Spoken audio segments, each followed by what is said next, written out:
Hello friends, അപ്പോൾ ഇന്നലെ നമ്മൾ ഒരു സെൻറ്റാഗിൾ ആർട്ട് കണ്ടില്ലേ. അപ്പോൾ ഇന്നത്തെ എന്ന് പറഞ്ഞാൽ നമ്മൾ എപ്പോഴും ഒരു പാറ്റേൺസ് അല്ലേ കാണുന്നത്. അപ്പോൾ ഇന്ന് ഒരു വെറൈറ്റിക്ക് വേണ്ടി ഞാൻ ലെറ്റേഴ്സ് ഉപയോഗിച്ചിട്ട് അതിലെങ്ങനെ സെൻറ്റാങ്കിൾ പല പാറ്റേൺസ് യൂസ് ചെയ്യാമെന്നാണ് കാണിക്കുന്നത്.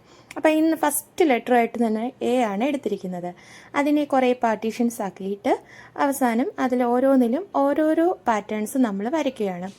അപ്പം എന്താ പറയുക, ഈ സെൻറ്റാങ്കിൾ ആർട്ട് ചെയ്യുന്നതിൽ നമുക്ക് ഏറ്റവും വലിയൊരു ഗുണമെന്ന് പറയുന്നത് നമുക്ക് നല്ല ക്ഷമ വരും കേട്ടോ. സത്യം പറഞ്ഞാൽ ഈ കുട്ടികളോടൊക്കെ പെട്ടെന്ന് ദേഷ്യം വരുന്ന അമ്മമാരൊക്കെ ഉണ്ടെങ്കിൽ ഇതൊക്കെ ഒന്ന് ട്രൈ ചെയ്ത് നോക്കുക. നമുക്ക് ഒരുപാട് ക്ഷമിക്കാൻ പറ്റും. ക്ഷമ ഒരുപാട് ഗുണങ്ങൾ ചെയ്യുമെന്നാണല്ലോ നമ്മുടെ ക്ഷമ. പലതിലും നമുക്ക് ഒരുപാട് ഗുണങ്ങൾ ചെയ്യും. അതുപോലെ തന്നെ എന്താ പറയുക, ക്ഷമ ആണല്ലോ എല്ലാത്തിലും വലുത്. ഒറ്റ നിമിഷത്തെ ഒരു ദേഷ്യത്തിന് പലതും നമ്മൾ ചെയ്ത് കൂട്ടുന്ന ടീംസ് ആണല്ലോ നമ്മളൊക്കെ. അപ്പം അങ്ങനെയുള്ളവർക്കും പെട്ടെന്ന് ദേഷ്യം വരുന്നവർക്കും ഒക്കെ ട്രൈ ചെയ്ത് നോക്കാം കേട്ടോ. ഇത് പെട്ടെന്ന് തന്നെ നമുക്ക് ഒരുപാട് എന്താ പറയുക, ഇത് ചെയ്ത് തീർക്കാനുള്ള ആ ഒരു ആവേശത്തിന് നമ്മൾ എത്ര സമയം എടുത്താലും മെനക്കെട്ടിരുന്ന് തന്നെ ഇത് ചെയ്യും. കാരണം എന്തെന്ന് വെച്ചാൽ ഇത് ചെയ്ത് കഴിഞ്ഞ് നമുക്ക് കിട്ടുന്ന ആ സാറ്റിസ്ഫാക്ഷന് വേണ്ടിയിട്ടാണ്. അപ്പോൾ ആ സാറ്റിസ്ഫാക്ഷൻ കിട്ടാൻ വേണ്ടി നമ്മൾ എന്തോരം ക്ഷമിക്കുന്നു എന്നുള്ളത് ഇതൊന്ന് നിങ്ങൾ ട്രൈ ചെയ്ത് നോക്കുക. അപ്പം ഇന്ന് മുതൽ നമ്മൾ ലെറ്റേഴ്സിൻ്റെ സെൻറ്റാങ്കിൾ ആർട്ടുകൾ അല്ലെങ്കിൽ പാറ്റേൺസാണ് നമ്മൾ തുടങ്ങുന്നത്.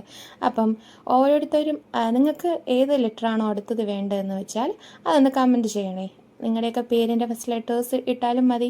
അപ്പോൾ അതനുസരിച്ചിട്ട് നമുക്ക് ഓരോ പാറ്റേൺസും ഇതുപോലെ തയ്യാറാക്കാം. അങ്ങനെ അതാണ്ട് കണ്ടില്ലേ, നമ്മുടെ എ എന്ന് പറയുന്നതിനെ കുറേ പാർട്ടീഷൻസ് ആക്കിയിട്ട് നമ്മളിതുപോലെ ചെയ്തിട്ടുണ്ട്. ശരിക്കും പറഞ്ഞാൽ ഇത് വലിയ സംഭവമൊന്നുമല്ല, നമുക്ക് സിമ്പിളായിട്ട് ചെയ്ത് എടുക്കാവുന്നതേ ഉള്ളൂ. അതേപോലെ തന്നെ ഇതിന് ഒരുപാട് സാധനങ്ങളും വേണ്ട. നമുക്കിതുപോലെ ഒരു ബുക്കും, എന്ത് ബുക്കും ആകാം കേട്ടോ. അതേപോലെ ഒരു പേനയും ഒരു സ്കെയിലും ഒക്കെ ഉണ്ടെങ്കിൽ സുഖമായിട്ട് വരയ്ക്കാം. ഒരുപാട് കാശ് മുടക്കുകളും കാര്യങ്ങളും ഒന്നും തന്നെയില്ല. എങ്കിൽ അതിൽ നിന്നും കിട്ടുന്നത് ഒരുപാട് ഒരുപാട് നല്ല കാര്യങ്ങളുമാണ്. നല്ല രീതിയിൽ നമുക്ക് എന്താ പറയുക, നമ്മുടെ മനസ്സിനെ ഒരു ഫ്രീ മൈൻഡ് ആകും. വേറെ ഒരു ചിന്തകളും നമ്മുടെ മനസ്സിനെ വലിക്കില്ല. അപ്പം എല്ലാവരും ഇത് ഇഷ്ടപ്പെട്ടിട്ടുണ്ടെങ്കിൽ ലൈക്ക് ചെയ്യുക, ഷെയർ ചെയ്യുക.